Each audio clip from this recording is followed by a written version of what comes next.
देखिए ऐसा है कि इंसान अगर मेहनत करता जाए तो कामयाबी अपने आप मिलती है जी। और जो मेहनत ही नहीं करेगा उसे कामयाबी नहीं मिलेगी।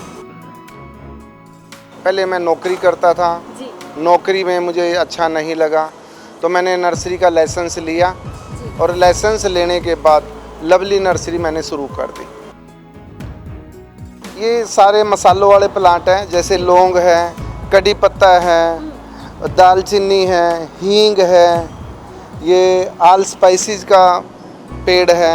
इसका एक पत्ता आप सब्जी में डाल दो, सारे मसालों की खुशबू इसमें आ जाएगी। वो आ जाएगी। ये हींग का पौधा है। जी। हींग हम जब भी लेते हैं दुकानों से लेते हैं, पर किसी को ये नहीं पता होगा हींग पैदा कहाँ होता है। ये हम वेस्ट बंगाल से, आंध्रा से, पूना से, वहाँ से लेके आते हैं, क्योंकि हमारे यहाँ गर्मी और सर्दी इतनी ज़्यादा होती है कि यहाँ पे इनके पौधे तैयार करना बहुत मुश्किल है। इंसान संघर्ष करता है तो उसकी ट्रेनिंग तय ज़िंदगी चलती रहती है। तो इसी तरह ये ट्रेनिंग मेरी, मैं अलग अलग नर्सरियों में जाता हूँ, जो भी मुझे नई वैरायटी मिलती है मैं ले आता हूँ। जो पढ़ा लिखा इंसान हो गया है वो अपनी डायरेक्शन बदलता जा रहा है, सब्जियों में, बागवानी में और पॉली हाउस में, नेट हाउस में, इसमें अच्छी से अच्छी खेती कर रहा है, कोई फ्लोरिकल्चर में आ रहा है। तो जब तक किसान उस गेहूँ जीरी के पीछे से नहीं छोड़ेगा, उसका पीछा छोड़ने के लिए दूसरी लाइन नहीं पकड़ेगा, तो उसका जीवन दुख भरा रहेगा। रोजाना स्पोक्समैन देख रहे तमाम दर्शकों का मैं हरजीत का स्वागत करती ਹਾਂ। इस वक्त दर्शकों ਅਸੀਂ ਲਵਲੀ ਨਰਸਰੀ ਪਹੁੰਚੇ ਹੋਏ ਆ, ਜਿਹੜਾ ਕਿ ਝਿਲਮਿਲ ਢਾਬੇ ਦੇ ਬਿਲਕੁਲ ਨਾਲ ਹੈਗੀ। ਹਾਲਾਂਕਿ ਝਿਲਮਿਲ ਢਾਬੇ ਵੀ ਉਹਨਾਂ ਦੇ ਨੇ। ਰਾਣਾ ਗੋਲਡ ਐਪਲ ਦੇ ਨਾਮ ਨਾਲ ਮਸ਼ਹੂਰ ਹੈਗੀ ਇਹ ਲਵਲੀ ਨਰਸਰੀ, ਜਿੱਥੇ ਤੁਸੀਂ ਦੇਖ ਵੀ ਸਕਦੇ ਇੱਕ ਪਾਸੇ ਢਾਬਾ ਆ ਤੇ ਦੂਜੇ ਪਾਸੇ ਨਰਸਰੀ ਵੀ ਇਹਨਾਂ ਦੀ ਬਣੀ ਹੋਈ ਆ। ਪਰ ਜਿੱਥੇ ਤੁਸੀਂ ਦੇਖ ਸਕਦੇ ਹੋ ਰਾਣਾ ਗੋਲਡ ਐਪਲ ਦੇ ਨਾਮ ਨਾਲ ਨਰਿੰਦਰ ਚੌਹਾਨ ਜੀ ਮੌਜੂਦ ਨੇ ਸਾਡੇ ਨਾਲ, ਜਿਹੜੇ ਕਿ ਸਾਨੂੰ ਖਾਸ ਇਹਦੀ ਜਾਣਕਾਰੀ ਦੇਣਗੇ। ਤੁਸੀਂ ਦੇਖਿਆ ਕਿ ਘਰ ਦੇ ਵਿੱਚ ਸਜਾਵਟ ਕਰਨ ਵਾਲੇ ਪਲਾਂਟਸ ਤਾਂ ਹੁੰਦੇ ਨੇ ਜਿਹੜੇ ਕਿ ਘਰ ਦੀ ਸੁੰਦਰਤਾ ਨੂੰ ਵਧਾਉਂਦੇ ਨੇ, ਪਰ ਇਦਾਂ ਦੇ ਫਲਾਵਰ ਵੀ ਹੁੰਦੇ ਨੇ ਜਿਹੜੇ ਕਿ ਘਰ ਦੀ ਸਜਾਵਟ ਦੇ ਨਾਲ ਰੱਖੇ ਜਾਂਦੇ ਨੇ ਤੇ ਸੁੰਦਰਤਾ ਵੀ ਵਧਾਉਂਦੇ ਨੇ। ਉੱਥੇ ਹੀ ਤੁਹਾਨੂੰ ਉਹ ਫਲਾਵਰ ਵੀ ਦਿਖਾਵਾਂਗੇ। ਸਾਡੇ ਨਾਲ ਪਹਿਲਾਂ ਤਾਂ ਨਰਿੰਦਰ ਚੌਹਾਨ ਜੀ ਮੌਜੂਦ ਹੈ, ਜਿੱਥੇ ਨਰਸਰੀ ਚਲਾਈ ਉੱਥੇ ਹੀ ਵਰਲਡ ਬੁੱਕ ਆਫ ਰਿਕਾਰਡ ਦੇ ਵਿੱਚ ਆਪਣਾ ਨਾਮ ਵੀ ਦਰਜ ਕਰਵਾਇਆ ਤੇ ਹੁਣੇ ਹੀ ਹਾਲ ਹੀ 15 ਅਗਸਤ ਤੇ ਸਨਮਾਨ ਵੀ ਇਹਨਾਂ ਨੂੰ ਕੀਤਾ ਗਿਆ, ਕਿਉਂਕਿ ਇਹਨਾਂ ਦਾ ਐਪਲ ਜਿਹੜਾ ਕਿ ਉਹ ਬਹੁਤ ਮਸ਼ਹੂਰ ਹੈ ਇੱਥੋਂ ਦਾ। ਗੱਲ ਕਰਾਂਗੇ। ਸਭ ਤੋਂ ਪਹਿਲਾਂ ਸਵਾਗਤ ਕਰਦੇ ਹਾਂ ਰੋਜ਼ਾਨਾ स्पोक्समैन। सत श्री अकाल। सत श्री अकाल जी। राणा जी, सबसे पहले तो यही जानना चाहते हैं, आप एक नर्सरी से चले थे, आपके 3-3, 4-4 झिलमिल ढाबे हैं, ये आपने जो आपकी तरक्की हुई है या आपने शुरुआत कैसे की इस लेवल तक पहुंचने की? देखिए ऐसा है कि इंसान अगर मेहनत करता जाए तो कामयाबी अपने आप मिलती है जी। और जो मेहनत ही नहीं करेगा उसे कामयाबी नहीं मिलेगी। तो शुरुआत कैसे की थी आपने? शुरुआत तो मैंने, पहले मैं नौकरी करता था, जी। नौकरी में मुझे अच्छा नहीं लगा तो मैंने नर्सरी का लाइसेंस लिया जी। और लाइसेंस लेने के बाद लवली नर्सरी मैंने शुरू कर दी। इसका नाम लवली नर्सरी ही क्यों रखा गया? क्योंकि भतीजे का नाम था, ओके। परिवार में सबसे प्यारा वही था, जी। उसका नाम लवली था तो उसके नाम पे इसका लवली नर्सरी मैंने नाम रखा। जी। हम देख रहे हैं प्लाट्स काफ़ी पड़े हुए हैं, लेकिन और भी यहाँ पे दर्शकों ਤੁਸੀਂ देख सकते हो टैग भी लगे हुए ਆ।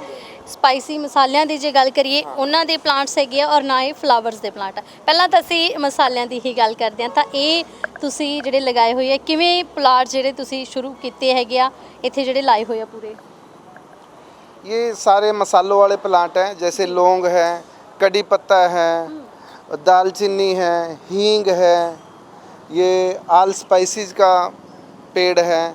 इसका अगर एक पत्ता सब्जी में डालते तो सारे मसालों का इसमें से, इस एक पत्ते से ही सारे मसालों की पूर्ति हो जाती है। मतलब ये आल स्पाइसेस, इसका एक पत्ता आप सब्जी में डाल दो, सारे मसालों की खुशबू इसमें आ जाएगी। ये हींग का पौधा है।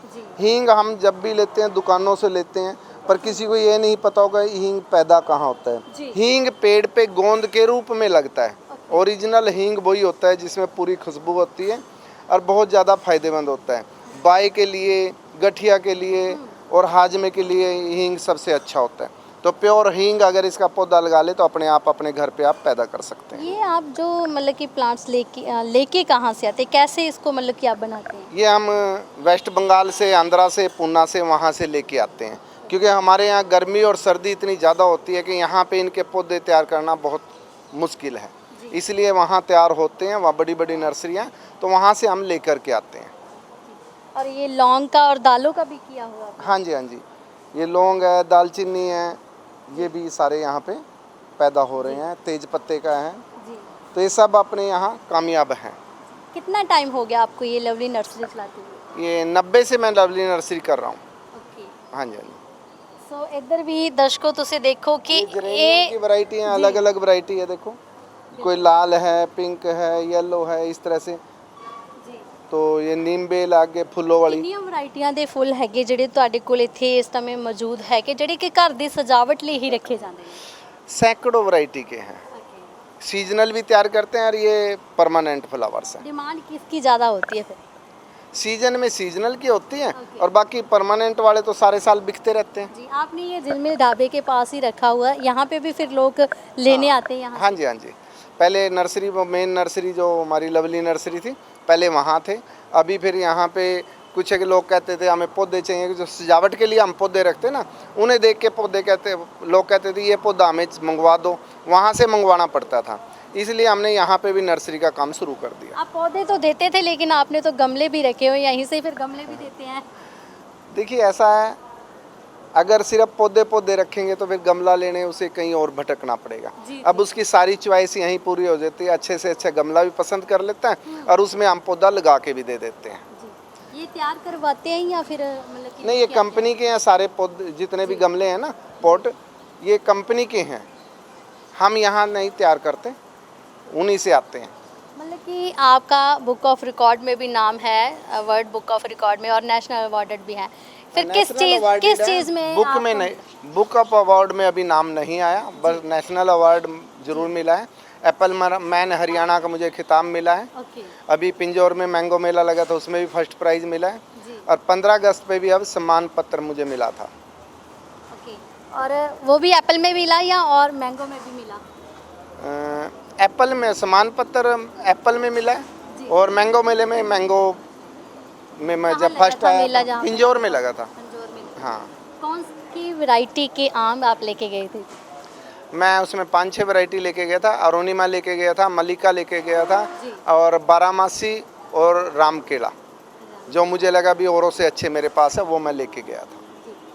तो हम ये भी जानना चाहते हैं, जैसे आपने 90 से शुरुआत की, आपने जॉब भी कर रहे थे, कौन सी जॉब कर रहे थे जो छोड़ के आप इस लाइन में आए? पोस्ट ग्रेजुएशन करने के बाद एज ए काउंसलर मैं सेक्टर 17 सुजीवनी ड्रग डिएडिक्शन सेंटर में एज ए काउंसलर था। जी तो वहाँ रहते रहते मैंने नर्सरी के लाइसेंस के लिए अप्लाई किया। जैसे ही लाइसेंस मिला मैं नौकरी छोड़ के आ गया था और अपनी नर्सरी स्टार्ट कर ली थी। अब नर्सरी तो कर रहे थे और काफ़ी एकड़ों में आपके बाग भी लगे हुए हैं, फिर ये ढाबा खोलने का कैसे सोचा आपने? भी ढाबा भी खोला ढाबा बड़े भाई साहब ने खोला था, है? जी वो ढाबा चला रहे थे। तो ये बीच वाला ढाबा जो था वो था पहले हमारा, जी तो वहाँ पे नॉनवेज भी बनता था, पर कुछ एक परिवार जहाँ नॉनवेज बनता हो वहाँ बैठते नहीं। उस चीज़ को देखते हुए फिर भाई साहब ने कहा अभी इधर भी नर्सरी बंद कर, नर्सरी वहीं पे रख, यहाँ पे भी ढाबा खोल। तो 98 में हमने ये वैष्णो ढाबा बना दिया था। तकरीबन कितने एकड़ में आपकी फिर नर्सरी थी? नर्सरी और बाग हमारा 14 एकड़ में है। हाँ जी। और यहाँ पहले ढाबा जहाँ है अब यहाँ पे नर्सरी होती यहाँ थी? भी पहले मैं गुलाब तैयार करता था, सिर्फ गुलाब ही गुलाब तैयार करता था, बाकी नर्सरी वहाँ थी। फिर ये गुलाब भी वहीं तैयार करने शुरू किए, यहाँ पे ढाबा कर लिया।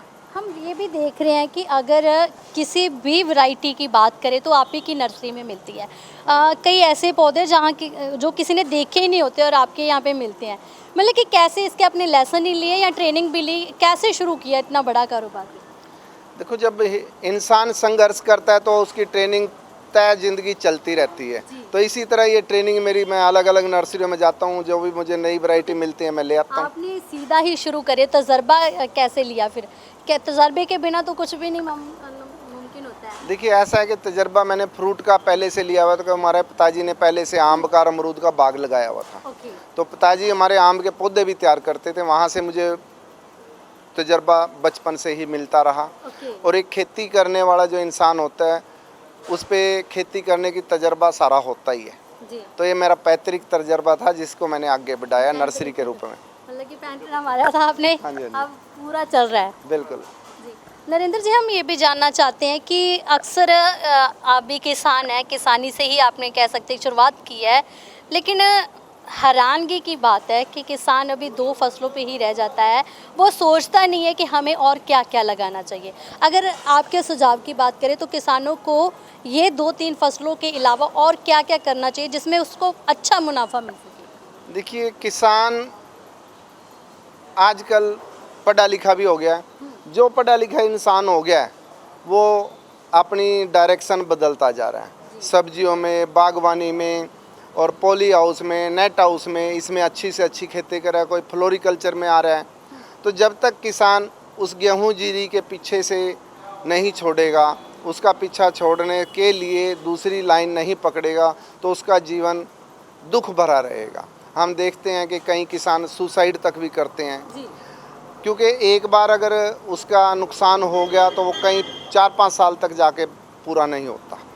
तो इसलिए मैं कहूँगा कि गेहूं जीरी को छोड़ के हमें बागवानी की तरफ, साग सब्जियों की तरफ आना चाहिए। जी, हम देख रहे हैं एक तरफ आपका ढाबा है, दूसरे पास से ये भी आपके ढाबे की सुंदरता को बढ़ा रहा है। यहाँ से तो हमने नर्सरी देखी, और भी कहीं है आप? हाँ, नीचे ये तो ऑर्नामेंटल सजावटी पौधे हैं, नीचे सारे फ्रूट प्लांट्स भी हैं। ਓਕੇ, ਸੋ ਦਰਸ਼ਕੋ ਅਸੀਂ ਉਹ ਵੀ ਜ਼ਰੂਰ ਦੇਖਾਂਗੇ। ਇੱਥੇ ਸਾਰੇ ਆਰਨਾਮੈਂਟਲ ਹੈਗੇ ਨੇ ਤੇ ਨਾਲ ਹੀ ਫਰੂਟਸ ਪਲਾਂਟਸ ਹੈਗੇ ਜਿਹੜੇ ਉਹ ਵੀ ਦੇਖਾਂਗੇ। ਇੱਕ ਚੀਜ਼ ਤੁਹਾਨੂੰ ਹੋਰ ਦਿਖਾ ਦਈਏ, ਅਸੀਂ ਵੀ ਜਦੋਂ ਚੱਲਦੇ ਚੱਲਦੇ ਤੇ ਇੱਕ ਸਾਡੀ ਨਿਗਾਹ ਇਹਨਾਂ ਕਹਿ ਸਕਦੇ ਪੈਕਟਾਂ ਦੇ ਉੱਪਰ ਗਈ ਹੈ। ਸੋ ਇਹਨਾਂ ਬਾਰੇ ਵੀ ਜਾਣਨਾ ਚਾਹਾਂਗੇ। ਸੋ ਸਾਡੇ ਨਾਲ ਵੀਰ ਵੀ ਹੈਗੇ ਨੇ ਜਿਹੜੇ ਕਿ ਖਾਸ ਤੌਰ ਤੇ ਇਹਨਾਂ ਬਾਰੇ ਸਾਨੂੰ ਦੱਸਣਗੇ। ਜੀ, ਅਸੀਂ ਜਾਣਨਾ ਚਾਹੁੰਦੇ ਹਾਂ ਤੁਸੀਂ ਪੈਕਟਾਂ ਦੇ ਵਿੱਚ ਕੀ ਰੱਖਿਆ ਹੋਇਆ? ये इफ्को कंपनी के खाद हैं, जी। ऑर्गेनिक। जी, आज अगर हम बात करें अच्छे फूड की, तो अच्छा फूड वही है जो ऑर्गेनिक तरीके से उगाया गया। पेस्टिसाइड या अंग्रेजी खाद वगैरह जिसमें ना डालें, वही फूड अच्छा है। तो ये इफ्को कंपनी ने सारे ऑर्गेनिक खाद और दवाइयाँ निकाली हुई हैं। जी, पेड़ की ग्रोथ करने के लिए, पेड़ पे कोई बीमारी आ गई उसके लिए अलग अलग दवाइयाँ हैं। देखो, कौन कौन सी मतलब क्या क्या काम करती है? ये नीम का तेल है। जी, किसी भी तरह का कोई कीड़ा लग गया तो नीम का इसका हम स्प्रे करेंगे तो वो हट जाएगा। जी, तो इस तरह से ये सारी की सारी, और ये क्या है जी? ये सी सीक्रेट, ये क्या भाई, फ्लावर के लिए। आजा इधर आजा। दर्शकों, इधर जेड़े की पूरी नॉलेज रखते ने वो भी जरूर दसणगे। ये जिस पौधे पे फूल नहीं आता और फ्रूट्स नहीं आता, ये उसके लिए होता है। और साथ में जो कीड़ा वगैरह लग जाता है उसके लिए भी यूज़फुल होता है। ओके, ये 50 ml की दवाई होती है पूरी की पूरी, और इसका जो यूज़ करना होता है 5 ml दवाई को 1 लीटर पानी में मिक्स करके आप पौधों के ऊपर स्प्रे भी कर सकते हो, डायरेक्टली रूट्स में भी डाल सकते हो, अप्लाई कर सकते हो। ओके, जैसे ये है, ये डॉक्टर अर्थ है, जिस पौधे में दीमक वगैरह लग जाती है, ये जी। उसके लिए होता है। एक इसी में ये है डॉक्टर ग्रीन, जो पौधों में शाइनिंग ख़त्म हो जाती है, पौधा मुरझाया सा हुआ हो जाता है। और साथ में कीड़े के लिए भी काम करता है, जो पत्तों पे फंगस वगैरह लग जाता है, किसी भी पौधे पे फंगस लग जाता है, उसके लिए यूज़फुल होता है। जी। और ये कितने की एक बोतल है और कितना टाइम चल जाती है, कितने पौधों में डालनी होती है? ये 50 ml की सीसी है, जी। 100 रुपीज़ की है। और इसको जो 5 ml दवाई को 1 लीटर पानी में मिक्स करके स्प्रे किया जाता है, तो कम से कम 10 से 15 पौधों को कवर कर लेता है आराम और से। ये एक शीशी मतलब कि 10 से 15 पौधों को हाँ, डाल नहीं। सकते हैं? 5 ml दवाई को 1 लीटर पानी में मिक्स करके 10 से 15 पौधों में डाल सकते हो। तो ओके, ये ओके। दवाई आपकी कम से कम 150-200 पौधों में यूज़फुल पौधों में होगी। यूज़ हो जाती है। हाँ जी। और ये जो पैकेट पड़े हुए हैं, ये इफ्को कंपनी का परलाइट है, जो पौधों में मॉइस्चर मेंटेन रखता है। मॉइस्चर मेंटेन रखता है। अगर जो गमले में मिट्टी के साथ हम इस परलाइट को डाल दें तो इसका क्या है कि स्पंज वाला काम करता है। ये अपने अंदर पानी सोख लेता है और आहिस्ता आहिस्ता रिलीज करता है। हमें कहीं बाहर जाना है, 2 मुट्ठी अगर किसी गमले में परलेट पड़ा है तो 1 हफ्ते तक पानी देने की भी जरूरत नहीं है। ओके, ये अपने अंदर पानी सोख लेगा और आहिस्ता आहिस्ता जैसे ही पौधे को जरूरत होगी रिलीज करता रहेगा। इसलिए ये परलेट यूज करते हैं। जी, ये अपना वर्मी कल्चर, जी, जो वर्मी कंपोस्ट बोलते हैं, वो है। अगर पौधे के अंदर जैसे हम गोबर की खाद डालते हैं, गोबर की खाद के अंदर कहीं कीड़े वगैरह भी होते हैं, इसके अंदर किसी तरह का कीड़ा नहीं है।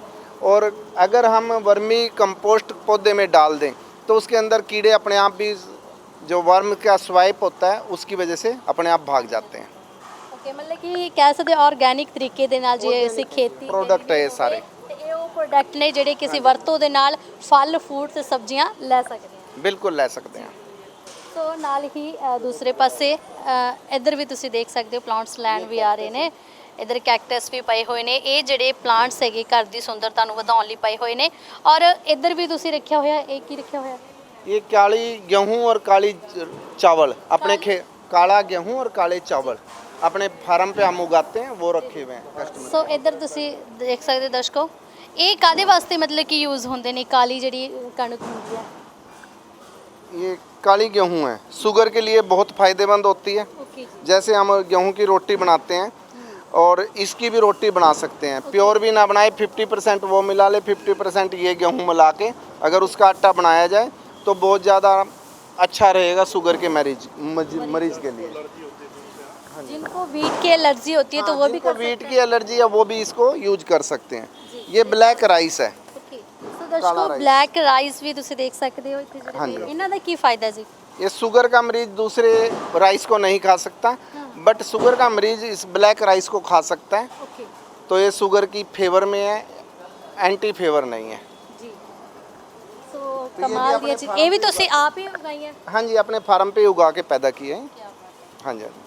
तो दोस्तों ਤੁਸੀਂ ਦੇਖ ਸਕਦੇ ਹਰ ਇੱਕ ਅਗਰ ਪਲਾਂਟਸ ਦੀ ਫਰੂਟਸ ਦੀ ਸਬਜ਼ੀਆਂ ਦੀ ਗੱਲ ਕਰਦੇ ਆ ਤੇ ਪੌਦਿਆਂ ਦੀ ਗੱਲ ਕਰਦੇ ਤਾਂ ਹਰ ਇੱਕ ਨਰਿੰਦਰ ਚੌਹਾਨ ਜੀ ਨੇ ਆਪਣੀ ਨਰਸਰੀ ਦੇ ਵਿੱਚ ਹੀ ਤਿਆਰ ਕੀਤੇ ਹੋਏ ਨੇ, ਜਿਸ ਕਰਕੇ ਅੱਜ ਉਹ ਆਪਣੇ ਢਾਬੇ ਦੇ ਵਿੱਚ ਵੀ ਰੱਖੇ ਤੇ ਇੱਕ ਪਾਸੇ ਤੁਹਾਨੂੰ ਨਰਸਰੀ ਵੀ ਦਿਖਾਈ ਹੈਗੀ ਹੈ ਕਿ ਕਿਸ ਤਰੀਕੇ ਦੇ ਨਾਲ ਉੱਥੇ ਵੀ ਹਰ ਇੱਕ ਚੀਜ਼ ਬਣੀ ਹੋਈ ਆ। ਨਾਲ ਹੀ ਹੋਰ ਅੱਗੇ ਪਲਾਂਟਸ ਹੈਗੇ ਜਿਹੜੇ ਫਲਾਵਰ ਪਲਾਂਟਸ ਨੇ, ਫਰੂਟ ਪਲਾਂਟਸ ਨੇ, ਉਹ ਵੀ ਦਿਖਾਵਾਂਗੇ। ਸੋ ਨਾਲ ਸਾਡੇ ਚੱਲਣਗੇ, ਤਦ ਤੱਕ ਲਈ ਜੁੜੇ ਰਹੋ ਰੋਜ਼ਾਨਾ ਸਪੋਕਸਮੈਨ ਦੇ ਨਾਲ।